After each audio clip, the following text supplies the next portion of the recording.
Yeah, Mandy, to you first. Apologies. Hey there, Jurgen. I'm definitely Mandy and not Simon. I can see that.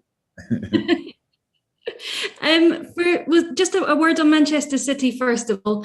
5 Premier League titles for them in 10 years. Having been a manager in the Premier League yourself for over 5 years now, how would you sum up that achievement for them? Great achievement. Congratulations. I texted Pep last night, already texted Ilkay, obviously, and really well done.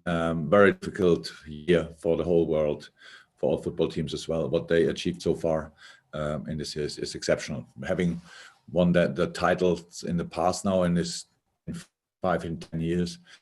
I think it's always like this, when you put together financial sources and football knowledge, then you have a good chance to create something special, and that's obviously the case. City has an incredible squad and the best manager in the world. That makes it a good recipe, I would say. It's always a joy to play against them, because it's just a massive challenge from a football point of view. They can beat, but you have to be at your absolute top to do so, and we could do that from time to time, but this year obviously not, and so well-deserved congratulations. For you, how a challenge looking to the United game do this United side pose, and how much credit does Ole Gunnar Solskjaer deserve for the way that he's developed a team that are still quite a young team? Yeah. So they're a good mix. So age-wise, I would a really good mix. Offensive potential they have, obviously. I'm not sure if you still consider, I don't know exactly how old is Marcus Rashford, 21, 22, 23 meanwhile. So it looks quite young, but obviously as very experienced. But yeah, Mason Greenwood, absolutely exceptional offensive talent, one of this English generation of offensive players, which is absolutely incredible. If you count them all, you think, oh, who won it out? It's a Foden, Mount, Striker, and Sterling, Sancho. Sterling is not a young one, but Sancho and on top of it, it's absolute wow, what a generation. Yeah, and Ole did a really good job. We spoke about that before. Did a really good job, and they play some really good stuff, and that's why they are in the position they are in. How said, they will become pretty sure second. If I'm not sure that's already secured, but that was a good season for United in a difficult year, how I mentioned before. Thank you very much, Mandy. We'll go to Vinny for 2 questions, and then we'll go to Ian from BBC Merseyside. Hi, Jurgen. After the postponement of the initial game, what concerns do you have over security and safety of your player now? No concerns really. We are absolutely, it's not, nothing is in our hand in this perspective. So, but we trust the authorities.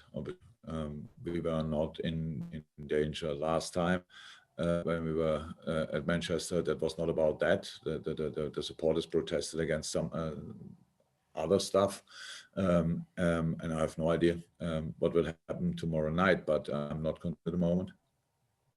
We've also seen quote from Virgil van Dijk when he said, "Gutted to not be going to the Euros, but it is the right decision." Just wondered, how did that decision come about? And supplementary to that, are there any concerns about Jordan Henderson from England as well? How's his recovery from injury going? No, obviously, Henderson's injury is a completely different thing. Hendo doesn't, so that in the end it must be a decision by, and doesn't train. He doesn't train normally with us, and so that's a decision at the end between Gareth and Hendo. But I think it's a chance for sure. Unfortunately for us, but for England then. With Virgil, it's just a completely. That's really, it's one of the most serious injuries you can get, and I don't know exactly how up that he has a chance for the Euros, because the injury he had is an average. People say that can take 11 months. So it happened in October. That would mean September. So we all hope, because it's going really well. It's going well, and we are all individuals and react differently in specific moments. And the plan is for us that he can start the preseason with us, but even that is not sure. So that the Euros were just in the absolute moment.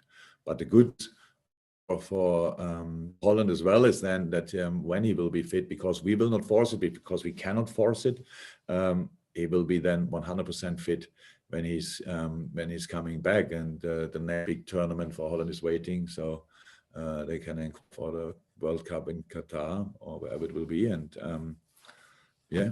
and then everything will be fine. But we all have to be patient, and for a player, of course, he feels the start of with these injuries is really tough. I cannot recommend that. It's really tough. Pain like crazy. All this, they don't sleep. You're worrying. All these kind of things. When you overcame that, then you make steps, of course, because we do good stuff with boys in rehab, and medicine. Meanwhile, is really able to deliver a lot of good things, which makes life easier. And you make big steps, and you get more positive. And in that moment, there's a situation. I'd never wanted to cut the Euros off, but I always knew with normal measurement, with common sense, there's no chance. And now finally it is announced, and it takes pressure off Virgil, and which is important. Now he can completely fund the right things in the right moment, and then hopefully he can start soon with us again. Thank you very much, Vinny. We'll go to Ian Kennedy from BBC Merseyside, then to Ian Abrams from TalkSport. But Ian first, Kennedy. Hi, Jurgen.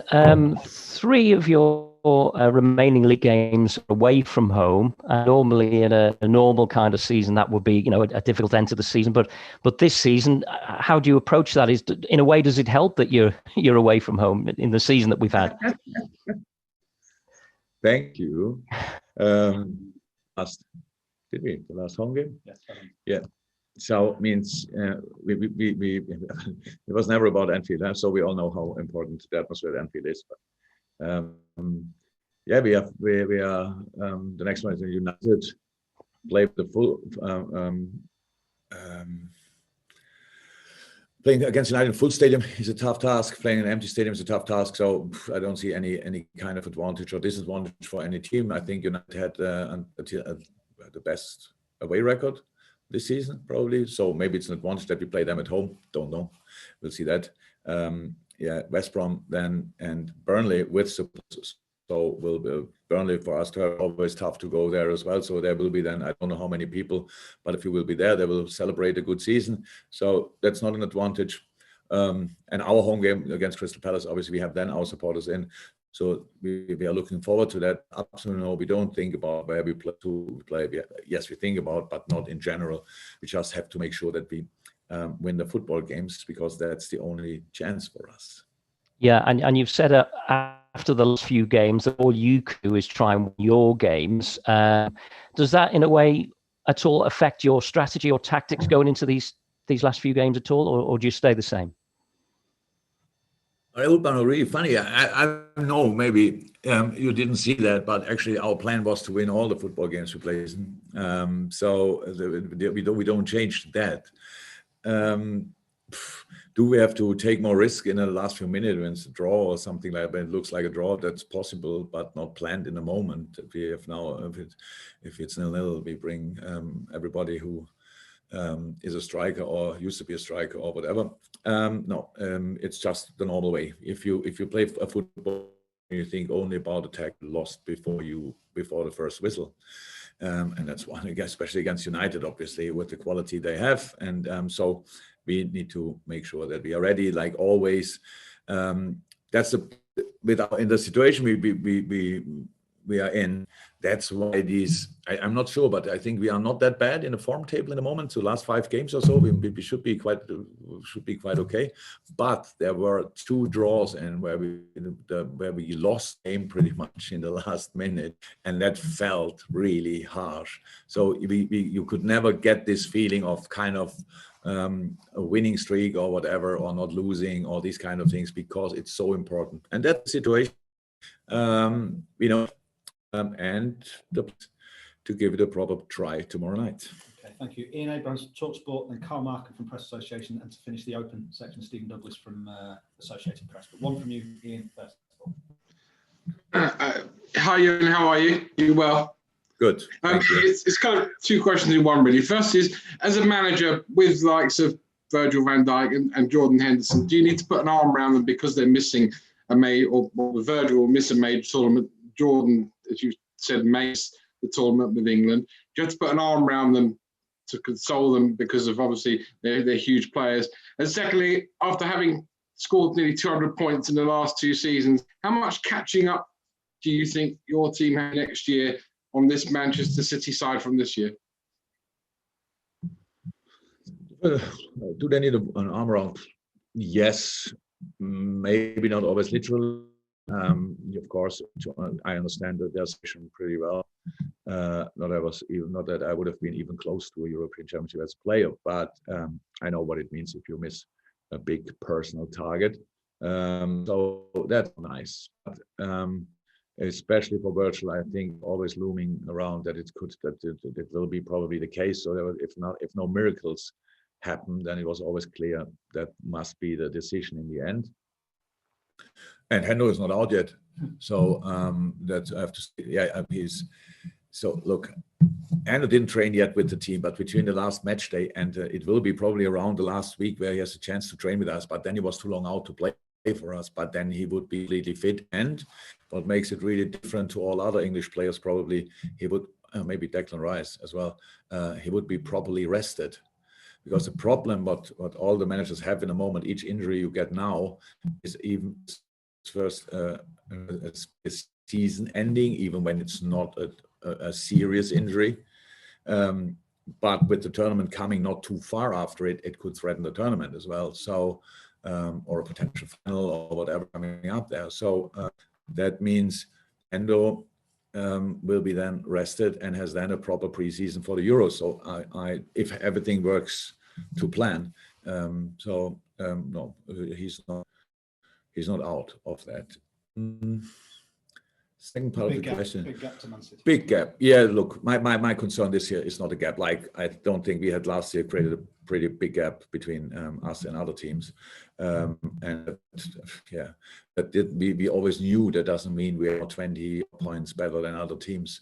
We have to win next year football games. And the City is not the only challenge. I think Chelsea looks, I said when Thomas arrived, their squad is a press, and together with Thomas, obviously it works out pretty well. And if you look at the squad, they can make 11 changes, and you think, oops, that's a proper team.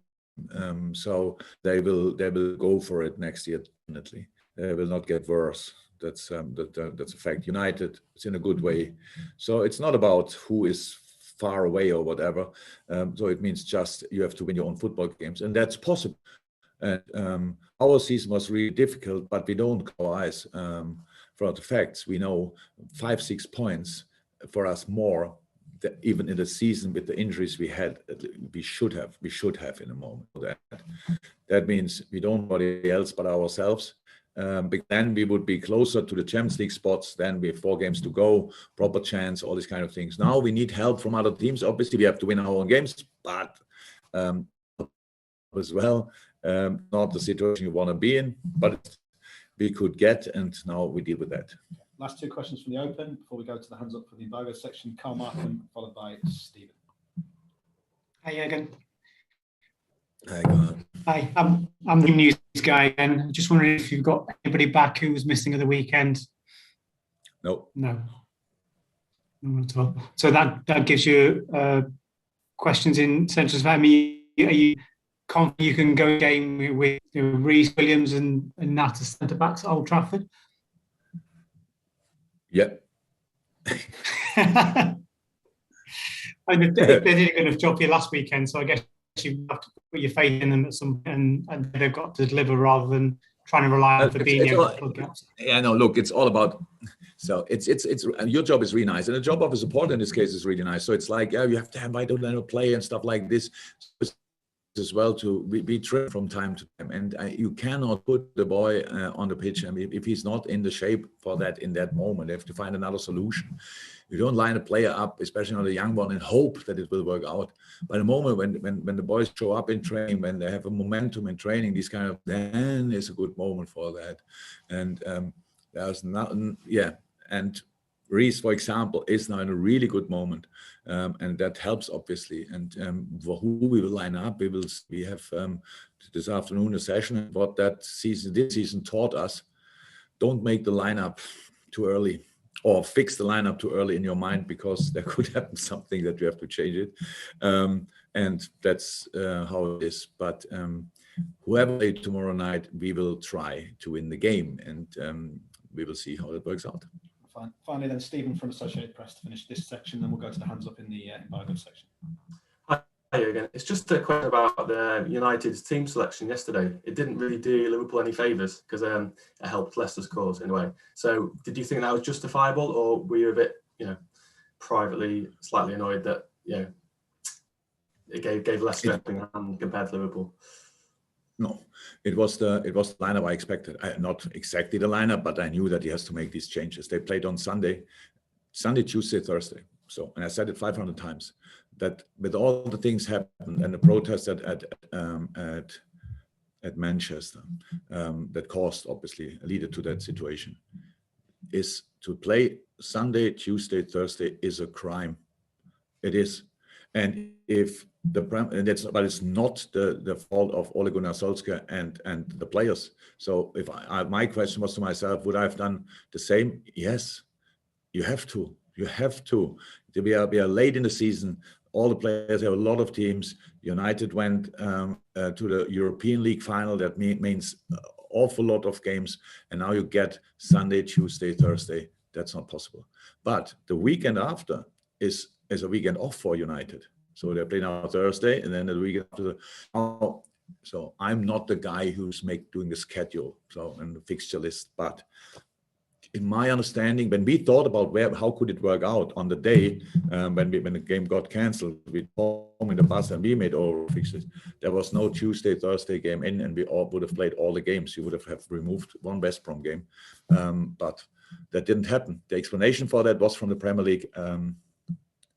Nobody should suffer, no other team should suffer because of the things what happened at Manchester. So let me say that didn't work out pretty well. Obviously nobody else, but a little bit West Ham, a little bit Liverpool. But if we don't go to the Champions League, if we don't qualify for the league, it's not a fault of Ole Gunnar Solskjaer because of team selection or the Premier League. It's our fault. But in this specific case, I think you could have done differently, definitely. But we get more and more used to that things barely go into your favor or direction. Just accept it. That's how it is. Thank you. We go to the